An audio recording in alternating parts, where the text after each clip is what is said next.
Guys, magluluto po ako ngayon ng Bicol Express. Kala ko muna po yung baboy. Ito po yung baboy.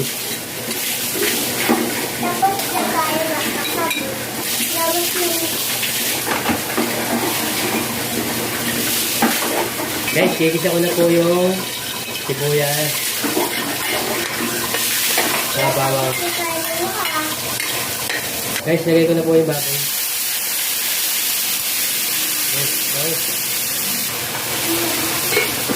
Guys, lalagay ko na po yung alamang. Guys, nilagay ko na po yung gata. Nilagay ko na po yung ceiling green para hindi siya Bicol Express. Guys, okay na po yung Bicol Express. Salamat po. Thank you for watching.